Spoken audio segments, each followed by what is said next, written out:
I worked with PLCs in those 3 campuses too. The way it's set up, there's several different versions. In high school, of course, we went by curriculum. They would look at data that the students were scoring on biweekly assessments or weekly assessments, and then kind of adjust what they think the focus needs to be for the next year or how we need to move forward. In the lower grades, we looked at exit tickets, weekly assessments in math, and also took a look and said, what are they getting, what are they getting? And we set up our small group RTI based on that information and where they needed to go. So the PLCs for me is not only just about making decisions in the school, but it's also making sure that we're giving students everything they need and having the teachers look at student work and student data in order to make those decisions. Again, that will have to be trained and modeled. I've been very successful in that. Thank you. Dr. Williams? What's PLC? Professional learning communities. Oh, okay. In the microphone. Can we play the video? It's professional learning communities. Thank you. I just, I got to talk, having a mind melt there for a minute there. A couple of questions for you. The master teacher model and the Montessori model are expensive models. They will be, yes. And so, kind of going back in the past a little bit, so how do you want to make sure that this is going to work out? And you don't receive funding for the pre-K piece, so how do you plan on making that work? Oh, I totally understand. I mean, of course, we can't use federal funds for 3 or 4 year programs. Mm-hmm. And the idea is, of course, grants and anything we can do or have to try to charge parents the minimum amount. And then hopefully, I mean, that's why we've given ourselves so much time to get this going. I know it sounds like a pie in the sky, but I really, truly believe that it can happen. The master teacher is going to be about slow starts. So we definitely have to work with the ADE and the certification programs to make sure that, whatever we're deciding to do fits what the State Department says.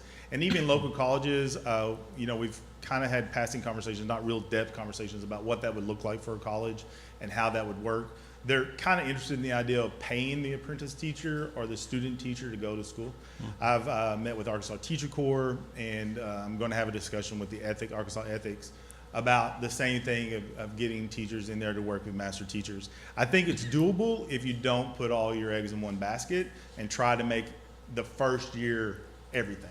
Does that make sense? So you're going to have to build up to that. So you're looking at the master teachers are only working with pre-service teachers, basically, or student teachers, and student teachers or alternative certification programs, things like that. Okay, and not like first or second year teachers. We never thought about that. It probably would. That'd be a good idea, actually. We could partner with local school districts. I really want this charter to partner with Little Rock and Little Rock and be open to that. That's why we've put in, at least one day of our professional development is offered to the public schools if they want to attend, if they want to see it. So that actually is a good day. I think we could work it out with a district that, hey, you have a first year teacher, you want to work with them on a master teacher. I have no problem working with the school district on that. All of this, it sounds like you got a lot of great experience. First, I look at the supplementary material that was provided. I just tell you, my only concern, my concern right now is that between the Montessori piece and the master teacher piece and the student achievement piece, there's a lot going on here. And then when I try to apply a financial model to all of that, I'm still coming up with some, even though the budget looks good on paper now, reality is. So Montessori, what we're talking about is that 2.5 hour work cycle. Okay. So in the Montessori, you don't have to have Montessori equipment in order to make that happen. So there's not really any plan to buy all that equipment and shelving and furniture. That's, as you know, as I know, right. that was expensive. But however, the training of getting students to build stamina and perseverance, working on a project over an extended period of time, that really doesn't cost anything. Mm-hmm. Now, the master teacher program, these teachers, we've talked to a lot of teachers. I've worked with a lot of teachers, really great teachers. And for them, and for me when I was a teacher, I know it sounds so, but it really wasn't about the money when I got to thinking about it. It was about having someone listen to me, being able to develop myself as a better teacher or a better leader to grow. And then basically, in order to build my efficacy for that what I was doing was actually effective for students. So we've had a lot of teachers that want to do this. They want to apply if we open. And they've even talked about, look, I know I make this much at the school district, but I would work there for whatever you offered to have that opportunity. And that's a common thread with all the great teachers that I've talked to and worked with over the years, just to be able to work with students and have that freedom to do what they know impacts student growth, evidence-based, being able to work co-work teaching, those kind of things. Okay. But I will promise you, finance for me after last year is a priority. So I promise you that will not happen again. Not when I started. No. If all goes well, we won't be having another conversation. No. Dr. Kramers.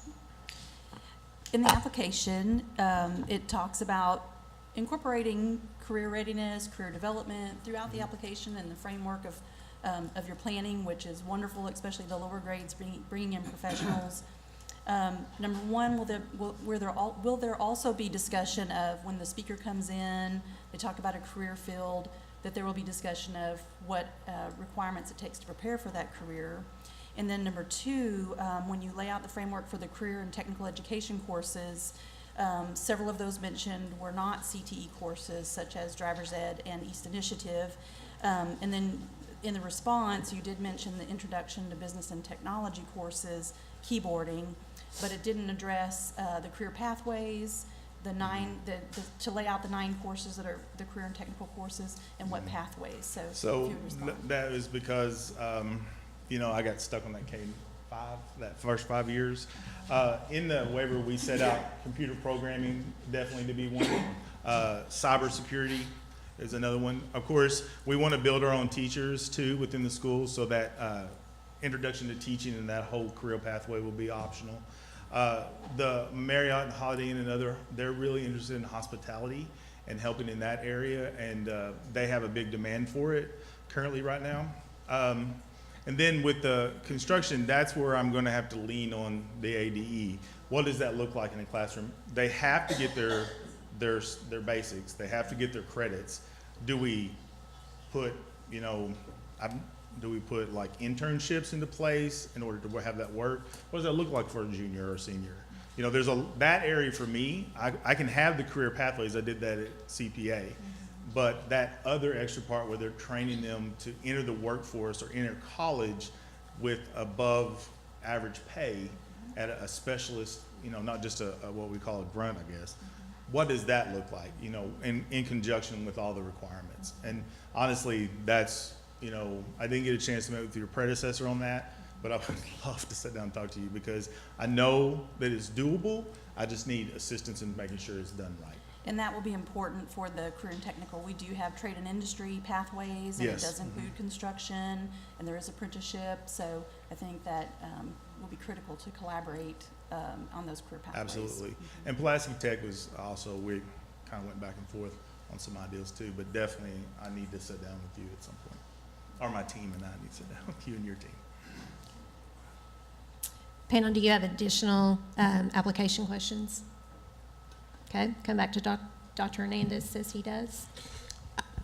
So you had mentioned a couple things that you'd said. One, the APSRC, I saw them listed as the finance person and didn't see another fiscal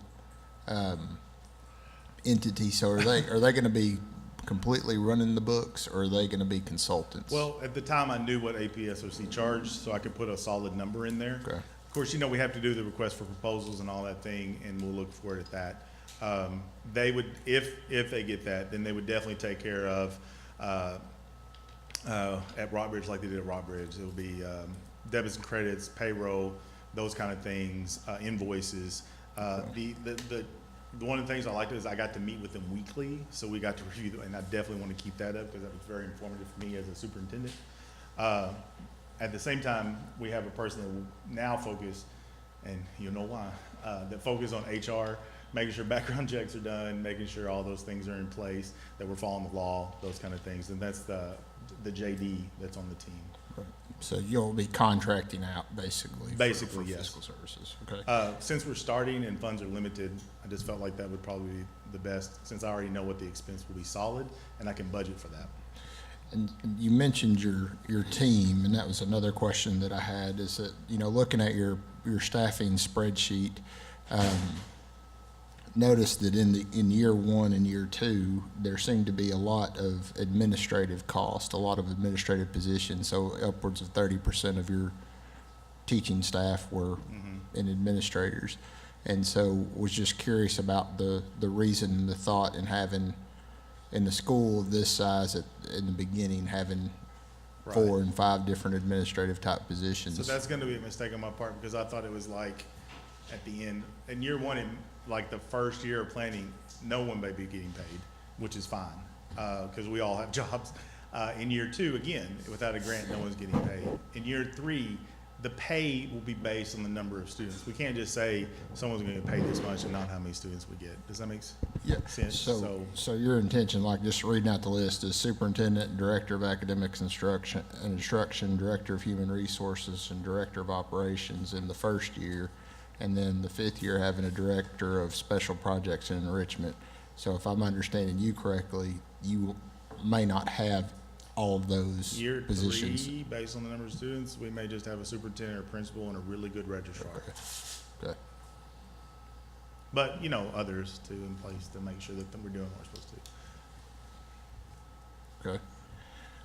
Others, keep going. Okay, so in your NSL, and this is just something you may want to look at, but in the budget, under your revenues, you had listed your NSL numbers being, let me find it again, about 250 students out of 350, and so you had that budgeted at the lowest tier, the 0 to 69%, but that's actually would be this in the 70% range, so you would get that higher tier of revenue. So that just maybe something to look at within your. Yeah, we tried to keep out, Title I funding, those funds. We felt like if we could make it on just per student, if we could show that we can make it, then that gives us some viability. And then if other funds come in, then we can target that towards specific things for those students. And in your master teacher program, is there, I know you mentioned that sometimes it's not about the money, but then sometimes it is about the money.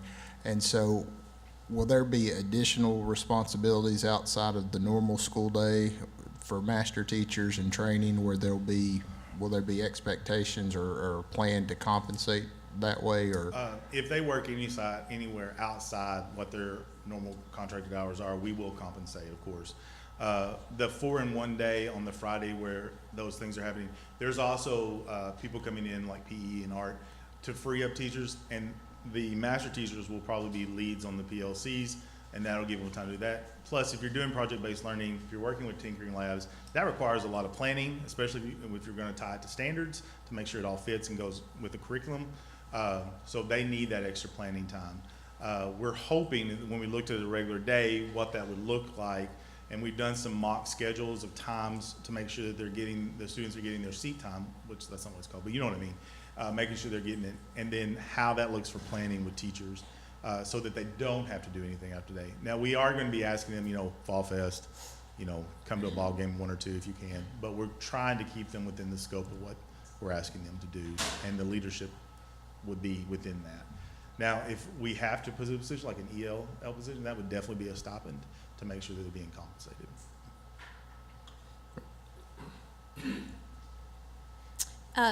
I'm going to go ahead and ask a few questions. So the year one is a planning year. Yes, ma'am. But at this time, it kind of goes back to something Dr. Hernandez had asked earlier.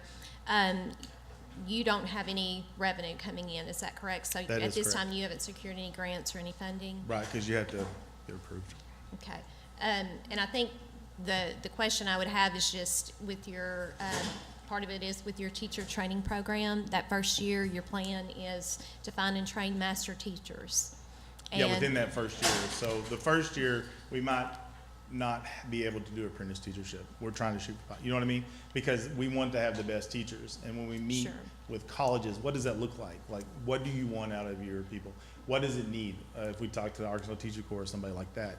So it may take us that year to establish the master teachers before we bring apprentice teachers. And I guess my question would be, without the promise of funding during that planning year, at what point would you make a decision? So I guess the question is, what if you don't get funding?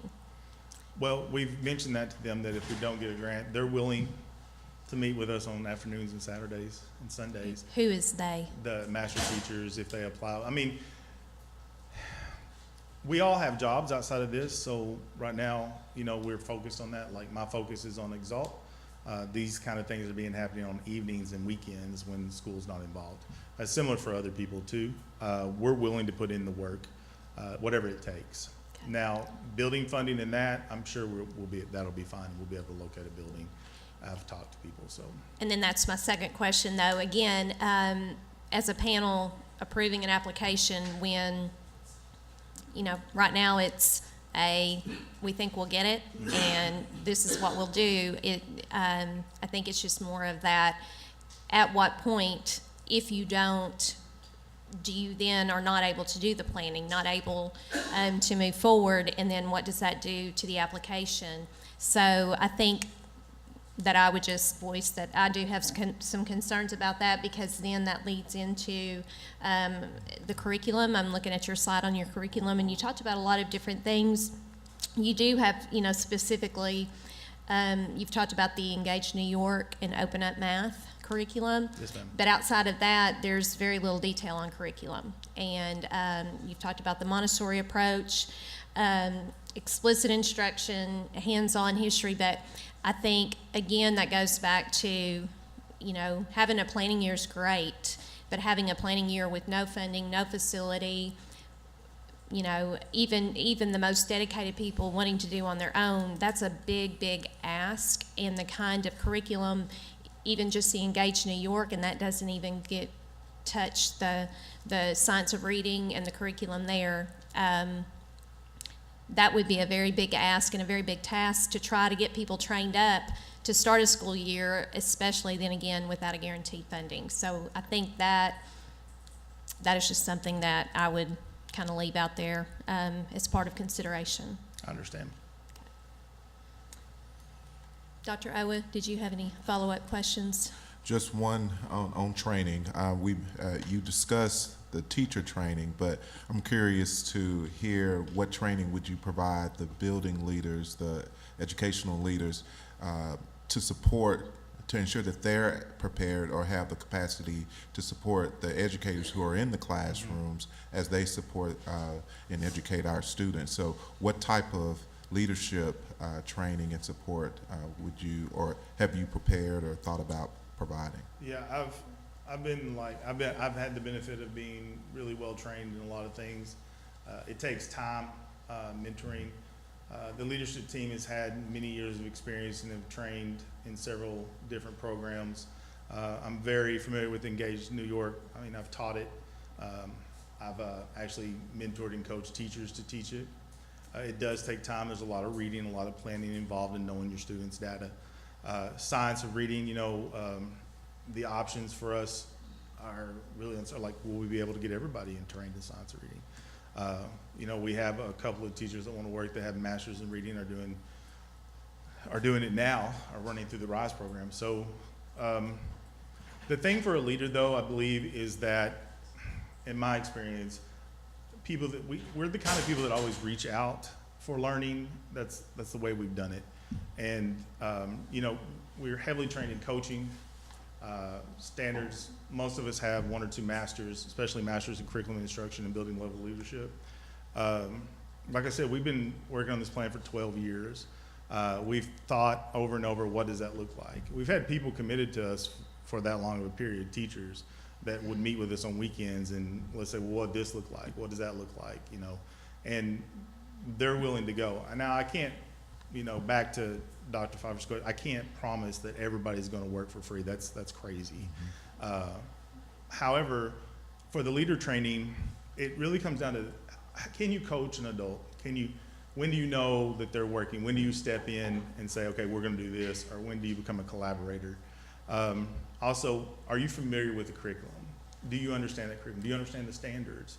You know, those kind of things can be done in-house when we break them down. But also working side by side with the teachers and going through training with them is very, I just went through direct instruction training with my teachers.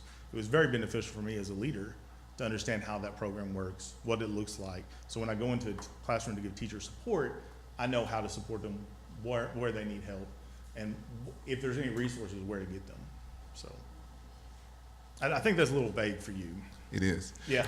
So I had a follow-up, but Okay. you, I guess, saw my facial expression, Yeah. so it was vague, because I was really asking, is there a specific plan of support and training that has already been established for the leaders as you started? And the fact that you mentioned that you've had several years of planning, that's a concern of mine, because if there's not a specific or specified training path for your leaders, and you've had years of planning, then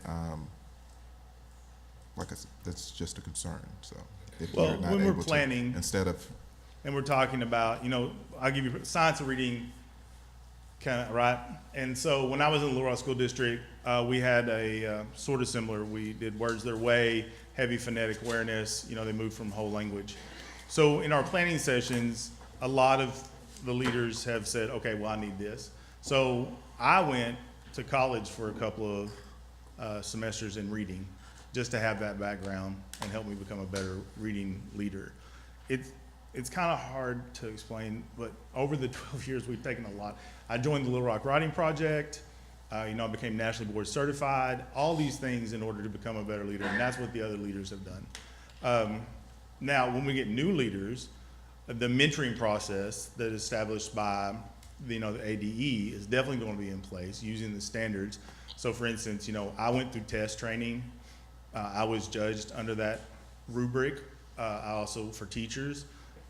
Those are out there. We don't really have to set up a whole, like, what are they weak in, and then set up, professional growth plans in that instance. And it really depends on the leader, because I really truly feel one path for everybody might not be the right way to go. So we have to look at professional growth plans and individually. And as a superintendent or director of instruction, when you're mentoring and you're monitoring your leaders, that's going to lead you to what paths they need to have. Okay. So if we could put the systems slide back up there, we'll just kind of go through, and we've asked several questions, but kind of do follow up or any additional input that the panel may need to consider based on what we've discussed here today. So with the academic system, I think knowing that the charter is a K-12, looking closely at the course offerings, I think Dr. Kramer addressed the career and technical questions. Just make sure from the ADE staff did everything is clearly outlined with regard to standards for accreditation, graduation requirements, since this is a K-12 as far as we've seen. Okay, and Ms. Hyatt? Mm-hmm.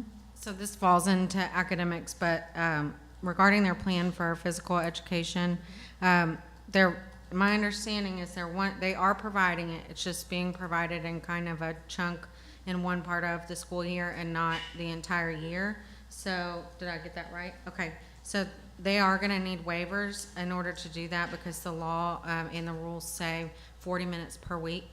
And since they're doing it all in one part of the year, there will be weeks where they don't offer the 40 minutes of physical education because they're getting it all done at the beginning of the year.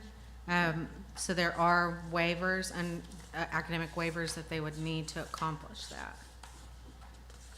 And I just want to add that this is for the K-6 portion, so it doesn't have to do with graduation requirements, which is why it can be waived.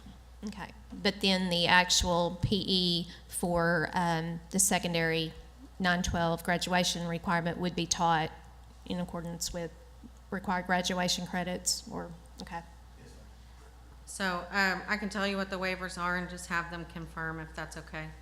Arkansas Code annotated 616-132B is where the minute requirement is contained. They'll also need a waiver of 1B3 of the standards, and section 7.01.1 of the ADE rules governing nutrition and physical activity standards, because it includes the minute requirement in there as well. We confirm. That's what we- Okay, That resolves any remaining issues on that. okay, and thank you for checking on that. Absolutely. All right.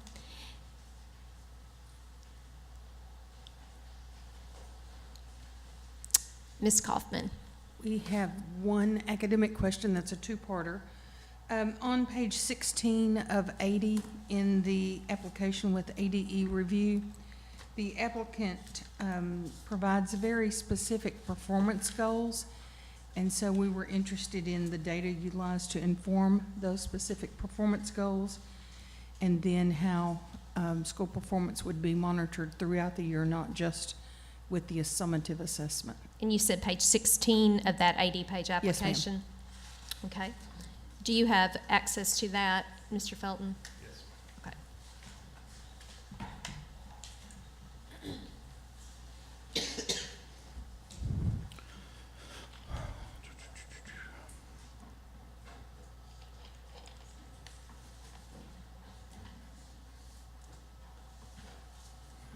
So for our assessment, of course, the ACT Aspire, but also we'll be using NWEA, not only for K2, but also the ACT interims throughout the year. That's part of the PLC meetings in order to make sure that we're meeting our goals. And I think if I'm understanding what the question, where you've, on your performance level, like where you have 47% of students will meet, how did you arrive at those percentages? So we took the surrounding areas and what they had, and then we raised them up, I think by 6%, and then 6% each year after that.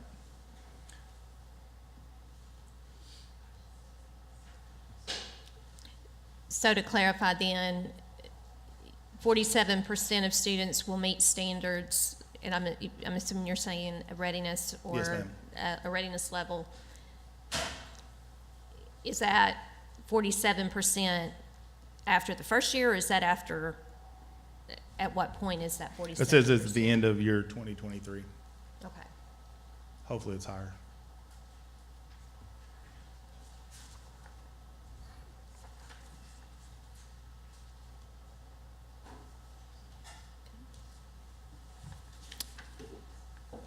All right.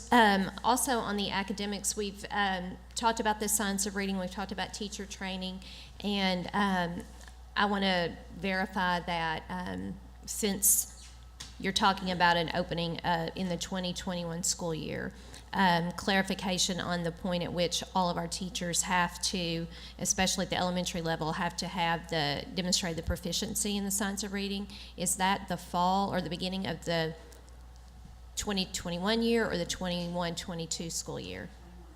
Okay, so that would be the 21-22 school year, so that would be the year after. I wanted to verify that. Yes, ma'am. Okay. All right. Academics, do we have anything else?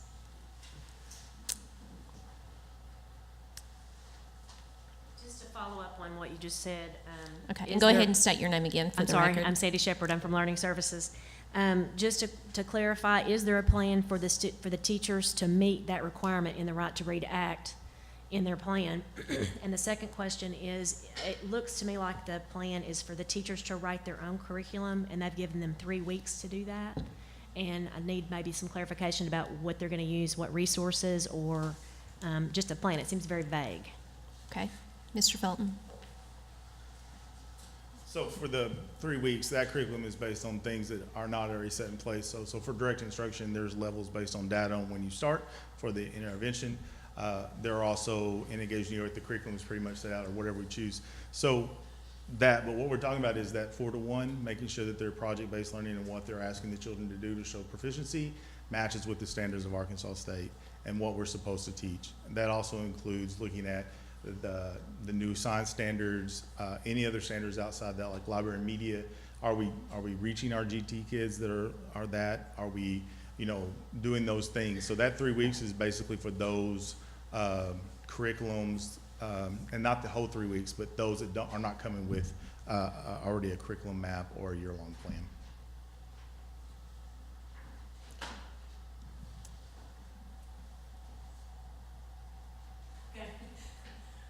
So are you saying that direct instruction is what you're going to use for literacy? Is that your program plan? That's what we're looking at, yes. Okay, and what was your plan for meeting the requirements for the science of reading for the Right to Read Act? Well, we'll have to provide professional development and make sure our teachers get that in order to be proficient in that area by the end. Okay, we've asked questions related to the human capital system, if there's anything remaining. Okay, and our student supports.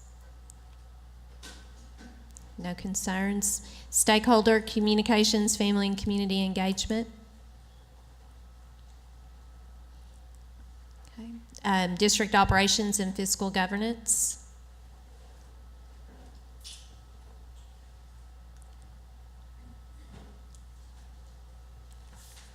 If you'll state your name and position for the record, you'll be recognized. Salia Kazi, Program Fiscal Manager. And go ahead and make sure you're in the microphone. It is hard. Salia Kazi, Program Fiscal Manager. During the legal review, they rescinded some some waivers. I know they asked for the GD waiver, but transportation and ALE is not budgeted in the systems in the budget application. So if they can address that question. Okay. And you said transportation and ALE ALE. It's not in the. is not in the budget. Okay, Mr. Felton. We, of course, our goal is to have buses down the line once we build our thing, but one of the things we're looking at is to have, to pay for students if they want to ride the bus later in the years, much like other charters do that are located in this area. So at this point, we didn't have anything in transportation to offer because we didn't know what that would look like for K-6. I do know of a few students that ride the bus at that age, but we didn't think we'd have a whole lot. For ALE, we weren't really sure at the time when we made the budget whether we'd have, but we have no problem. We did heavy hand every area that we did budget for, so money can be shipped over to ALE if needed. Okay, but those two items then have not been accounted for That in is what correct. you've done so far? Yes, ma'am. Okay. Okay, and we addressed the issue right now that the facility, we do not at this time have the facility, and you just talked about the transportation. Again, though, you did say one of your goals is to serve low-income areas? Yes. Okay. And so eventually we would like to be able to procure buses to help children. Okay. All right. Ms. Hyatt, are there any remaining issues? Then I know we addressed the PE. I think she may have stepped out. I'll go ahead and ask the panel then. Is there anything remaining for the panel that you want to ask or discuss? Wasn't there something she was supposed to check on, and didn't she check on that? The PE, I think so. Okay. Yes. So you've checked on the PE. That was the only remaining issue you were checking on. Okay. All right. All right. So panel, we have your decision options are to approve the application, to deny the application, or take the matter under advisement, table it for a future meeting. So at this time, I would entertain a motion. I move the approval of the application. Okay. We have a motion to approve the application.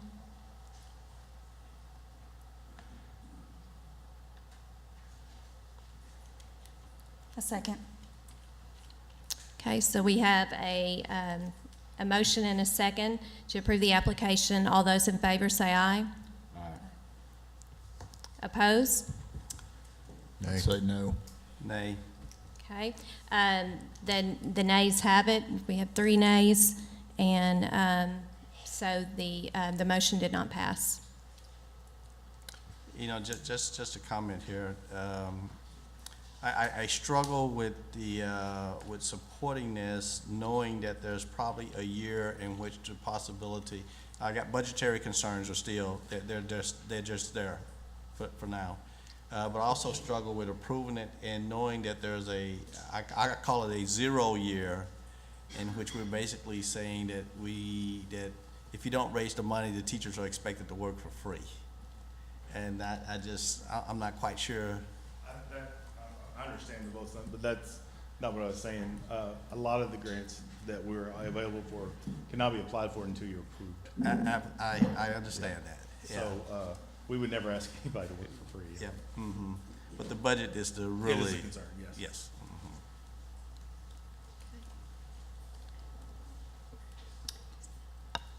So, panel, seeing that motion did not pass, is there another motion? Make a motion to deny the application. Second. I have a motion and a second to deny the application. All those in favor say aye. Aye. Any opposed?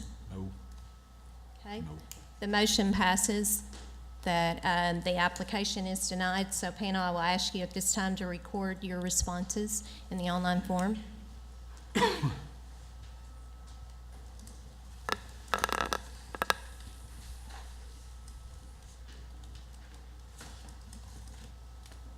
And Mr. Felton will be giving you feedback here in just a minute.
Okay, we'll go ahead and have the panel articulate their reasons.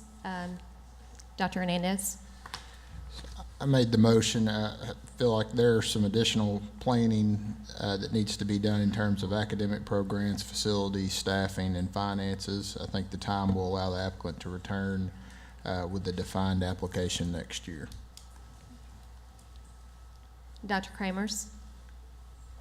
I think additional information on the full career pathway, 7 through 12, the requirements, and being more thoughtful in explaining that Okay. as well.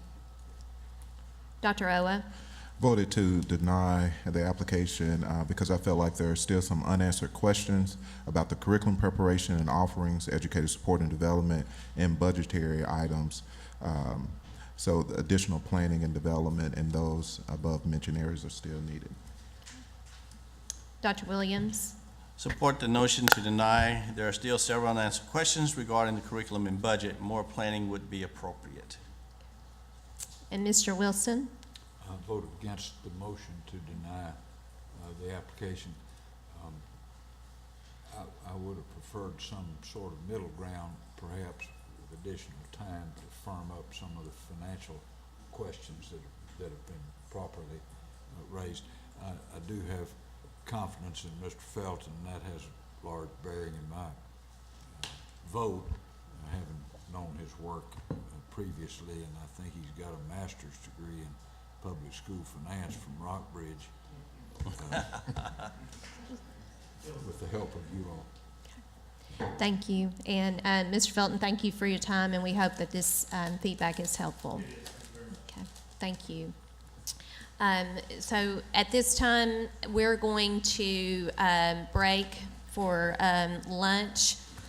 Let's come back at 12:45, and we'll begin again at 12:45 with the remaining applications for the afternoon. Okay.